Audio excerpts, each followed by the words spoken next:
السلام عليكم ورحمة الله وبركاته. معكم مصطفى ونزلنا لكم بفيديو جديد وفيديو جامد جدا. وطبعا هنتكلم النهاردة عن الكابتن حسن وأخوه، وهنتكلم برضو بالتحديد الاتنين فقط أنا شاكك فيهم بصراحة عن الكابتن حسن. طبعا الكابتن حسن اللي احنا سمعنا ونزلنا بالفيديو ده، سمعنا اللي هو قاعد في بيت مهجور وفيه زي عفاريت بس هو قاعد لوحده في البيت.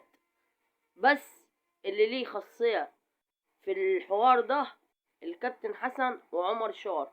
يا ريت في بداية الفيديو يا ريت تدعمنا بلايك واشتراك في القناة، ويا ريت تشارك الفيديو ده على قد ما تقدر عشان يوصل لأكتر عدد من الناس، والشباب تسمعه والناس تسمعه، ويبقى فيديو ترند بإذن الله. بإذن الله النهاردة طالعين بنتكلم عن الكلام اللي احنا سمعناه جديد عن الكابتن حسن وعن اخوه الحسيني. طبعا اخوه الحسيني نازل بيدور عليه. طبعا بعت له لوكيشن في البيت اللي انا بقول لكم عليه ده يا جدعان، مهجور ومليان عفاريت ومعرفش حاجات كده، متوحش اصلا، بيت مهجور خالص. فاللي احنا سمعنا فنزلنا نقوله ايه. برضو الشباب يعني عندي في الكومنتات قالت لي انزل، يا ريت اللي انت تعمل فيديو تاني، ويا ريت تتكلم طبعا وتشوف لنا ايه الاخبار. فانا طلعت واتكلمت اديني. فطبعا اللي ليه اخصية الكابيتانو وشاور اللي ليه خاصية في الحوار ده يا جدعان.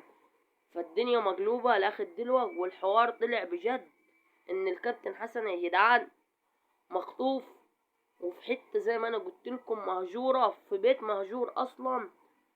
فبصراحة لسه اخوه مش جنن يا جدعان، كل يوم يروح له في حتة، معرفش يعمل ايه.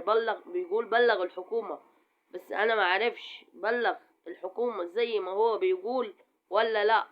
يعني انتوا في كل فيديو بيجي فيديو كده من فيديوهاته اللي هو بيقول بلغ عن الكابتن حسن مخطوف فين. بس الحوار طلع صح يا جدعان، يعني الحوار مش كذب، الحوار مش كذب، لا مش كذب، الحوار صح.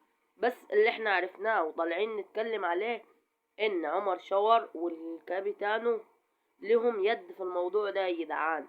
ويا ريت اي حد يكتب لي في الكومنتات لو اي حد برضو عارف حاجة عن الكابتن حسن، يا ريت يقولها لنا باقرب وقت، واحنا هننزل بفيديو جديد باذن الله. فطبعا الحسيني زي ما احنا عارفين يا جدعان كل شوية يتصل بحبايبه، طبعا صحاباته اللي انتوا شفتوهم في الفيديو اللي فات. فكل يوم بفيديو شكل، كل يوم بموضوع شكل، كل يوم عايزين يوصلوا له، بس ما عارفينش يا جدعان. هو صح مخطوف، يعني مخطوف، وبصراحة يعني لاخد دلوقت الكابتن محدش يعرف له طريق. فكل يوم اخوه نازل بيدور من ناحية، صحباته بتدور من ناحية، حتى عمر شاور برضو جاله اخبارية اللي هو عايز يدور، وجاله تليفون اللي عرف الكابتن حسن مخطوف فين. وبإذن الله الفيديو اللي جاي هنعرف الكابتن حسن مخطوف فين. طبعا الدنيا مقلوبة عليه، الدنيا مقلوبة، يعني السوشيال ميديا تما مقلوبة على الكابتن حسن. ويا ريت اللي يعرف حاجة يكتب لها في الكومنتات. وما تنساناش طبعا في الفيديو ده يا ريت تشيره على قد ما تقدر، ويا ريت لايك في الفيديو ده، ويا ريت تكتب لنا كومنتاتك على قد ما تقدر. ويا ريت اللي عارف حاجة يا ريت يقول لنا عليها بأقرب وقت وأسرع ما يمكن. بإذن الله بإذن الله بإذن الله الفيديو ده هينزل، ويا ريت أي واحد يشوفه يا ريت يكتب لنا كومنتات. وما تنساناش طبعا في الكومنتات باللايك بتاعك الجميل، وتشير الفيديو ده على قد ما تقدر. وزي ما قلت لكم بإذن الله في رمضان في التحديات الجامدة اللي انا قلت لكم عليها باذن الله هتكون تحديات باستمرار. بس احنا في الحوار بتاع كابتن حسن، وباذن الله ينزل قصص جميلة، قصص رعب، قصص تخوف، قصص من اللي انتوا عايزينها. بس يا ريت انا عايش غير الكومنتات تقول لي اللي انا هتكلم عن ايه وعايزين انهي قصص. وباذن الله اي حد عارف حاجة على الكابتن حسن يا ريت اللي هو يكتب لنا في الكومنتات. واللي احنا عرفناه اللي عمر شاور والكابيتانو ليهم يد في الموضوع ده يا جدعان. فطبعا الدنيا طبعا مش هتسكت. والكابيتانو زي ما انتوا عارفين